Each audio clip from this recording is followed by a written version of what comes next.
Olá, meus irmãos, Deus os abençoe, em nome de nosso Senhor Jesus Cristo. É um grande privilégio, uma grande alegria estar aqui para mais essa conversa, e hoje eu quero meditar na mensagem Provando a Sua Palavra, pregada em 1964, e apoiá-la com Efésios capítulo 1, verso 9 e 10.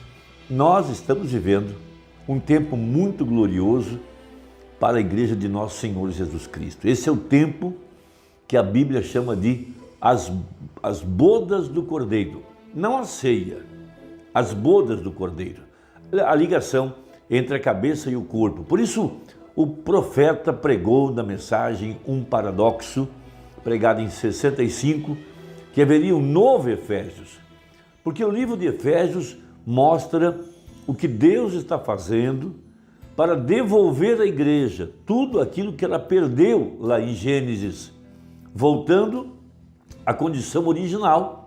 Veja, por isso, São João capítulo 17, Jesus ora para que nós fôssemos um, assim como ele era um com o Pai.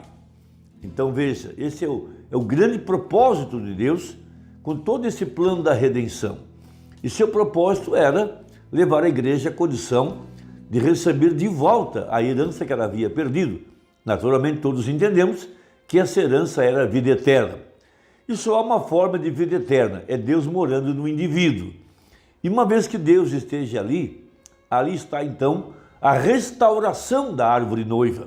Veja, agora a igreja vivendo da seiva da árvore, e essa seiva é o Espírito Santo para produzir, veja, a mesma vida que estava em Jesus Cristo. Então a promessa de Deus para trazer isso de volta, a estação apontada, veja, é aqui no tempo do fim, nessa era efesiana, dentro da era de Laodiceia, essa obra redentora apenas para a verdadeira igreja. Então diz assim o apóstolo São Paulo, referindo-se a essa era, para mostrar o que Deus está fazendo, para retornar a igreja ao poder completo, à plenitude da divindade, onde todas as coisas são colocadas debaixo dos nossos pés, onde nós voltamos a viver da árvore da vida, a produzir o fruto prometido de acordo com a Escritura. Então veja, descobrindo-nos o mistério da sua vontade, segundo o seu beneplácito que propusera em si mesmo. Verso 10, esse é o versículo que eu quero dar ênfase, Efésios 1, li o verso 9, agora eu vou ler o verso 10. De tornar a congregar em Cristo todas as coisas, na dispensação da plenitude dos tempos, tanto as que estão nos céus, como as que estão na terra. Isso é algo muito grande.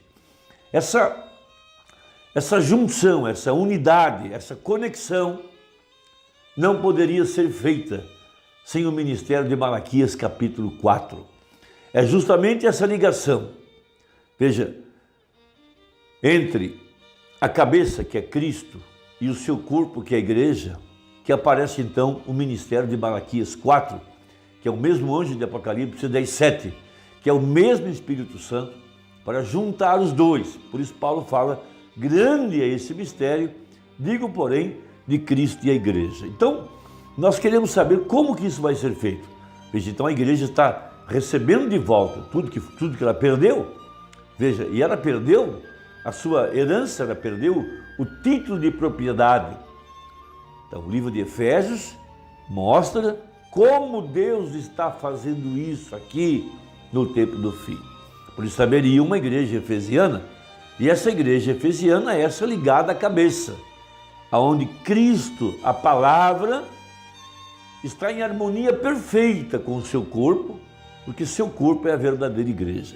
Então 222 dessa mensagem, veja, e o Filho do Homem está se revelando no mesmo poder que ele era, veja, abre aspas, não através da era da igreja, através de justificação, santificação, todas essas coisas, mas o Filho do Homem. Quem é o Filho do Homem? A palavra. E a palavra é mais viva poderosa do que espada de dois gumes, e discerne os pensamentos que estão no coração. O que ele teve de fazer? ele tem de provar esta palavra. Então o título da mensagem é Provando Sua Palavra. Então, se isso tudo está certo, que ele é o mesmo ontem, hoje e eternamente, e que seria a manifestação do Filho do Homem aqui no tempo do fim, veja, o Filho do Homem é a palavra. Agora, não apenas a pregação, mas a demonstração de poder. Então veja, a palavra de Deus é viva e eficaz, e ela discerne os pensamentos do coração. Então veja, o que vimos no ministério do sétimo anjo? A palavra feita carne, discernindo os pensamentos do coração. É disso que se trata a primeira puxada e a segunda puxada. É disso que se trata esse dom messiânico, profético, de conhecer os mistérios do coração. Veja, note isso, quando vemos acontecer, veja isso, da mesma forma quando ele esteve aqui no princípio, a coluna de fogo, que coisa?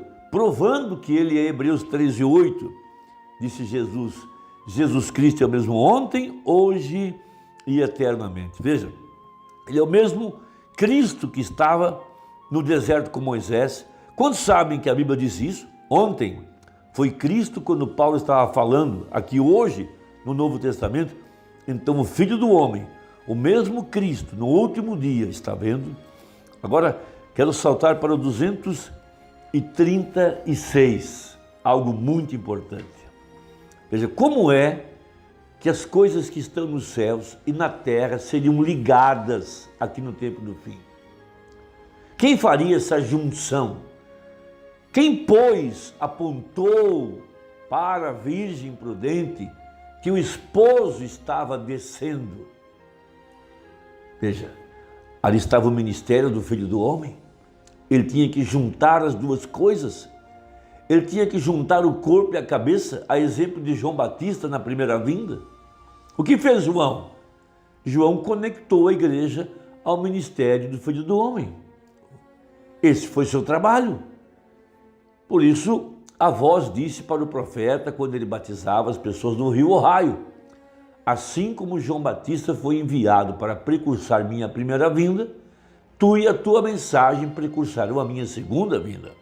Então veja, 235. Agora, dizemos que ele ressuscitou dos mortos. Eu não disse isso, a palavra que disse. Eles disseram, ele ressuscitou dos mortos. Ele disse que ele é o mesmo ontem, hoje e eternamente. Você crê nisso? Ele prometeu que essas coisas aconteceriam no último dia, que o mesmo Filho do Homem se manifestaria. Agora veja, vamos analisar o parágrafo 236. Veja, provando sua palavra. Agora lembre-se, não era Jesus aquele que conversava com Abraão lá. Veja, que podia discernir os pensamentos na mente de Sara atrás dele. Esse não era Jesus. Mas, quando perguntaram a Jesus que sinal haverá de tua vinda, ele disse, como foi nos dias de Ló. Quem era aquele homem? Por isso que Jesus Cristo, tomando 3 dos seus discípulos, subiu no Monte da Transfiguração e lhes revelou a sua segunda vinda. E a Bíblia disse que ele se transfigurou. Ou seja, ele mudou de figura. Então veja, ele ainda não tinha nascido, referindo-se a Jesus, mas era um homem em carne humana, que Abraão chamou de Elohim, o grande todo-poderoso, mostrando, e Jesus disse, como foi nos dias de Sodoma. Agora observe bem, nos dias de Sodoma assim será na vinda do Filho do Homem, quando o Filho do Homem se revelar. Veja, não mais como uma igreja, veja, não mais. A noiva é chamada. Disse, naquele dia o Filho do Homem se revelará. Para quê? Então aqui vem a resposta para Efésios 1, verso 10. Note, como é que céus e terra seriam juntados no tempo do fim? Como que haveria o casamento do Cordeiro? Como que haveria a junção de Efésios 5? Cristo, a cabeça. E Paulo disse, grande é esse mistério. Naquele dia o Filho do Homem se revelará. Para quê? Pergunta o profeta. Para ligar a cabeça, unir o casamento da noiva. O chamado do noivo virá diretamente através disso. Quando o Filho do Homem descer e vier em carne humana para unir os dois. A igreja tem que ser a palavra, e ele é a palavra, e os dois se unem. Para isso ser feito, será necessária a manifestação da revelação do Filho do Homem. Mais claro do que isso é impossível. Já está revelado, está na mensagem, basta-nos crer. Então o título da mensagem é Provando Sua Palavra. E ele pôde provar que a palavra estava encarnada quando ele se punha diante da audiência, e ele podia conhecer os mistérios do coração. Muitas vezes se colocou de costas para a audiência, a exemplo do anjo que se pôs de costas para Sara. Então ali estava a palavra feita carne. Então Jesus, o Espírito Santo, pôde chegar até onde estava a palavra. Veja, não um clérigo, você está vendo o que eu quero dizer? Veja, é o Filho do Homem, Jesus Cristo, que descerá em carne humana entre nós e tornará sua palavra tão real que unirá a igreja e ele como sendo um, a noiva. E então ela irá para o lar, para a ceia das bodas, não para as bodas, para a ceia das bodas. Ela já está unida. Veja, vamos para a ceia das bodas. Veja, o que é o arrebatamento?